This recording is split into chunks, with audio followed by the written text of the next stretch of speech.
Hola otra vez, ruteros. ¿Cómo va vuestra ruta, vuestra lectura de Primera de Pedro? Bueno, ya sé, pregunta sin respuesta, no tengo respuestas. Y aunque me gritéis, no voy a escucharos, así que... Pero espero que os vaya muy bien. Espero que estéis descubriendo muchas cosas. Soy consciente de que os estoy dando, cuatro pantallazos respecto a lo que... al contenido de esta carta, pero espero que vosotros vais a descubrir muchos más, que de eso se trata. Siempre es mucho mejor lo que uno descubre que lo que le enseña otra persona. No menosprecio en absoluto lo que los pastores y maestros nos enseñan en la iglesia, pero, hombre, cuando uno descubre algo, ¿verdad? Eso es muy especial y espero que estéis descubriendo muchas cosas. Bueno, dijimos que subdividíamos la carta en 3 secciones. Esto lo hicimos un poco a modo de estudio. La primera sección comentamos que era una sección donde Pedro les abre un panorama tremendo para que no se queden con mi sufrimiento. No es tu sufrimiento, mira todo lo que Dios ha hecho por ti. Flash, les plantea ahí un panorama tremendo, ¿verdad? Después, en una segunda sección que comienza con las palabras queridos hermanos, como ya leímos, y empieza a hablarles de cómo tiene que ser su estilo de vida ante el estilo de vida del mundo. Y en esto que vamos a considerar como tercera sección, precisamente empieza de la misma manera. Queridos hermanos, capítulo 4, versículo 12, y ya hasta el final de la carta. Es importante que sepan que son queridos, que son amados. Esto es vital. Es como lo que os decía de elegidos, ¿verdad? La palabra elegidos, ponerla donde queráis, en cualquier momento de vuestra vida, recordad que sois elegidos y eso va a marcar, ¿eh? La palabra amados por Dios, saber que somos amados por Dios, esa palabra le sucede lo mismo. Saber que somos elegidos y que somos amados son dos cosas muy, muy importantes, fundamentales para nosotros. Bueno, esta sección empieza retomando el tema que vimos en el capítulo 1, versículo 6. A pesar de que estéis pasando por diversas pruebas y de que vuestra fe está siendo probada como el oro. Entonces vamos a leer un poquito solamente de esta primera parte a partir del versículo 12. Queridos hermanos, no se extrañen del fuego de la prueba que están soportando como si fuera algo insólito. Una vez más muestra o da la sensación de que aquí Dios está controlando las cosas. No os extrañéis como si fuera algo insólito, al contrario. Alégrense de tener parte en los sufrimientos de Cristo, para que también sea inmensa su alegría cuando se revele la gloria de Cristo. Es decir, no estáis sufriendo vosotros solos, estáis participando de lo que Cristo sufrió, porque Cristo también sufrió por estar en este mundo, por luchar contra el pecado, de la misma manera que vosotros. Versículo 14, dichosos ustedes si los insultan por causa del nombre de Cristo, porque el glorioso Espíritu de Dios reposa sobre ustedes. Que ninguno tenga que sufrir por asesino, ladrón o delincuente, ni siquiera por entrometido, pero si alguno sufre por ser cristiano, que no se avergüence, sino que alabe a Dios por llevar el nombre de Cristo. En fin, son palabras, y no solamente en esta parte de aquí, sino en otras partes de la carta veréis palabras parecidas. No son palabras solamente de ánimo en el sentido de, bueno chico, ya sé lo que te toca pasar, ¿qué le vamos a hacer? Resígnate, pronto acabará, algún día estarás en el cielo y todo esto se habrá olvidado, ¿verdad? No, para nada. Más bien, esto suena a algo muy distinto. Suena a, no te achiques, no te dejes hundir. Tú eres un amado del Señor, tú eres un hijo de Dios, tú eres un elegido, tú tienes que ir con la cabeza bien alta por la vida. No tengas que sufrir por hacer el mal, pero si sufres por hacer el bien, pues estás participando de los sufrimientos de Cristo. O sea, estás en lo correcto. Es porque te estás comportando realmente como cristiano. Por lo tanto, esto no tiene que ser para ti un motivo de tristeza, para hundirte y demás.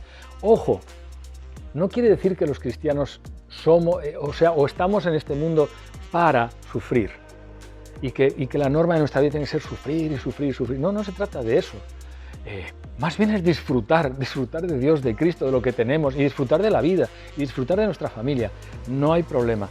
Pero a veces vamos a sufrir y a veces vamos a sufrir por ser cristianos.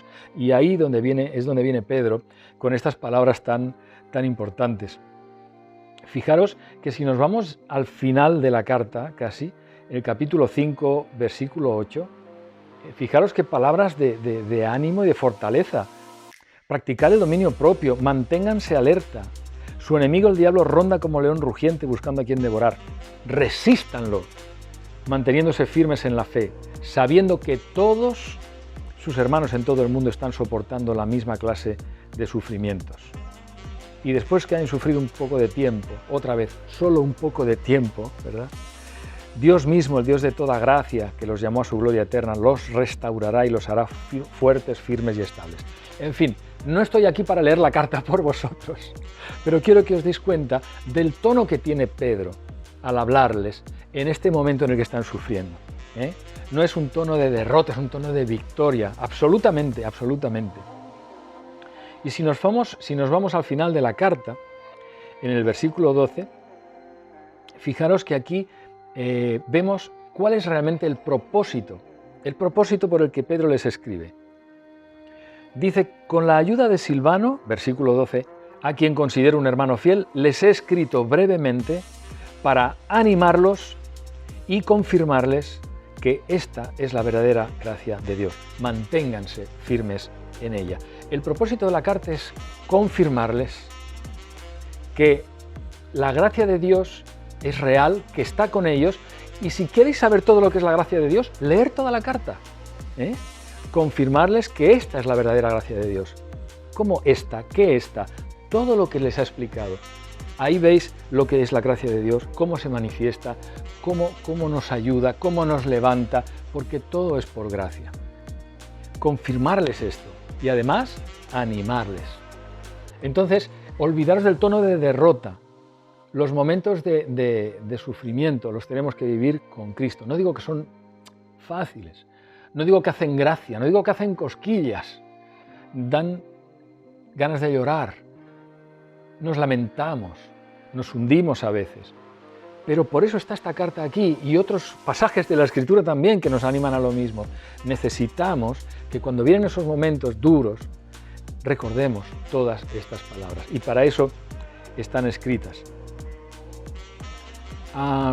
Dos temas de los que quería comentar un poquito más y que son muy importantes en la carta. Como he dicho, uno es el tema del sufrimiento.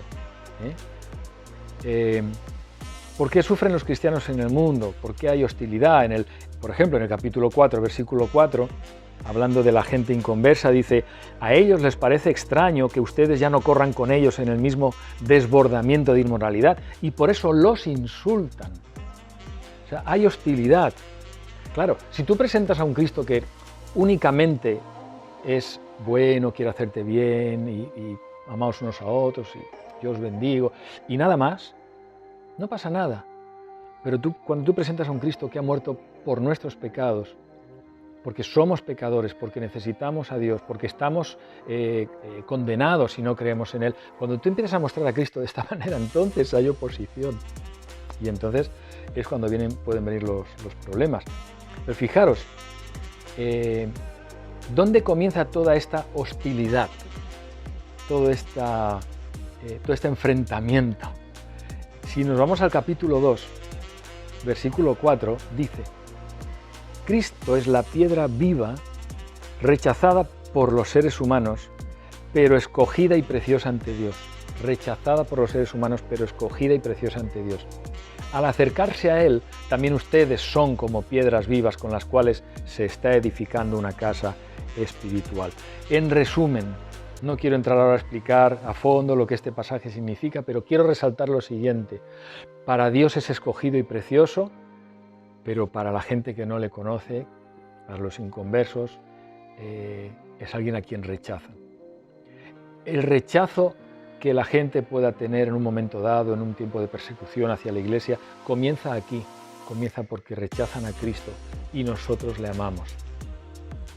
Cristo no es neutral en un sentido, o le amas, o le sigues, o le rechazas, y no le, a no ser que solamente te quedes con una parte de Él, con la parte que te agrada. Pero si no, esto es lo que sucede realmente, ¿verdad?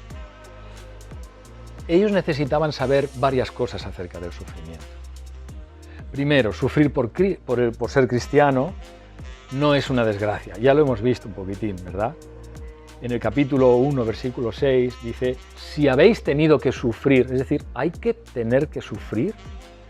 ¿No viene solo? No, si habéis tenido, como que fuera, no como una necesidad, pero como una circunstancia, en cierta manera necesaria, porque después les dice, porque vuestra fe está siendo probada y esto es necesario que suceda. Por lo tanto, ahí demuestra que hay un control providencial de Dios.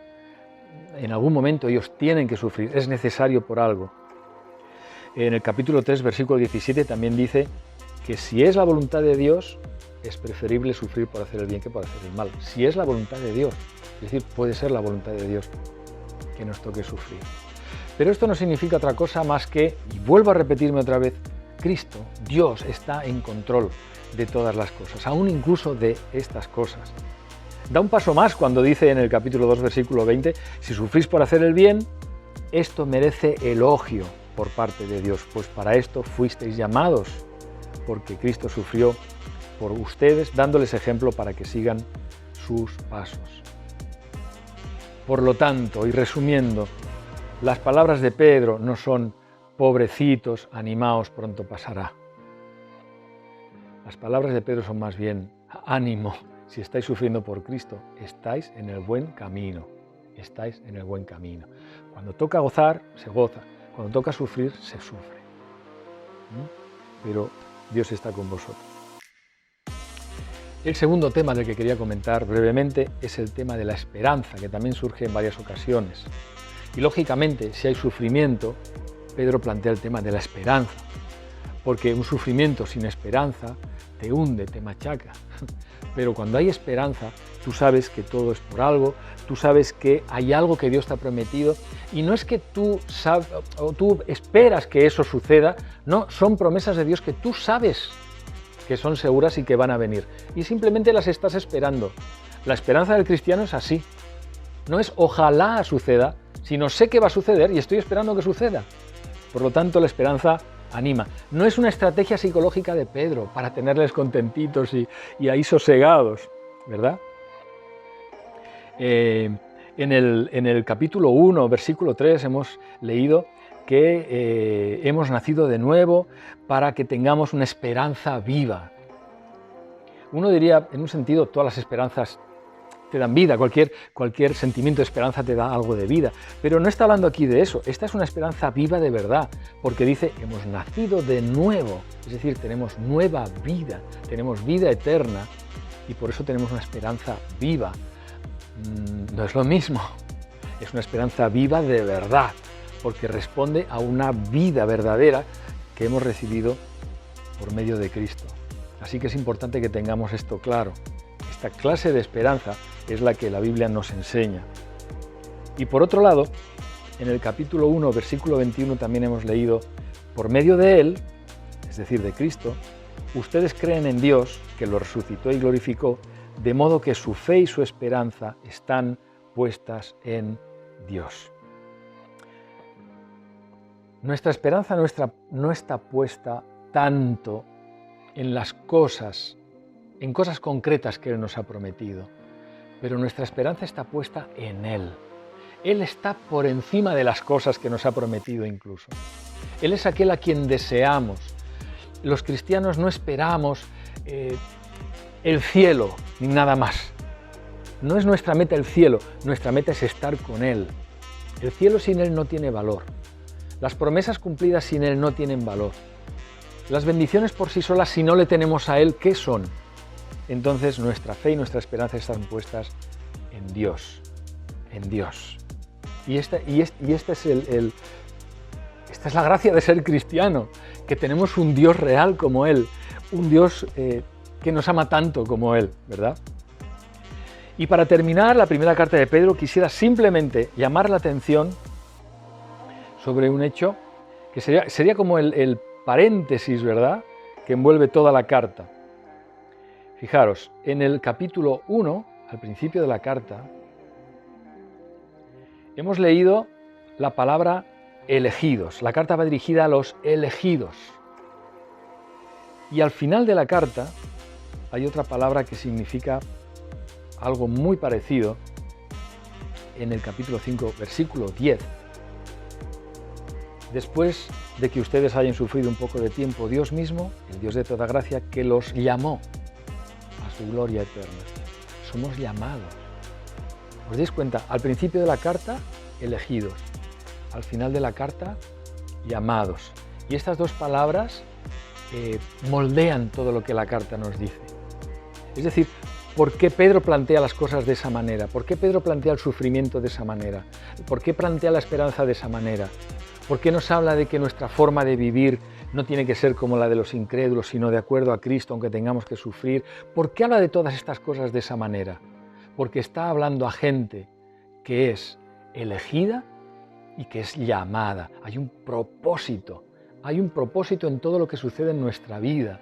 Dios dirige todas las cosas para bien. Somos elegidos y somos llamados. Así que mira, ya hemos sacado de ahí 3 palabras que son vitales para nosotros. Una es elegidos, otra es amados y la otra es llamados. Es bueno que meditemos en estas 3 cosas. Es bueno que pensemos en esto y que prestemos atención a los textos que nos hablan de estas cosas, porque son tremendas realmente, son verdaderamente tremendas. Muy bien, pues con esto dejamos la primera carta de Pedro. En el siguiente vídeo veremos la segunda carta. Espero que haya sido de bendición para vosotros, tanto como lo es para mí o más. Que el Señor os bendiga. Hola senderistas, si te ha gustado nuestro video te invitamos a que te suscribas, le des a la campanita para activar las notificaciones, le des like y lo compartas con más personas para que también sean edificadas. Y no olvides seguirnos en nuestras redes sociales. Dios te bendiga.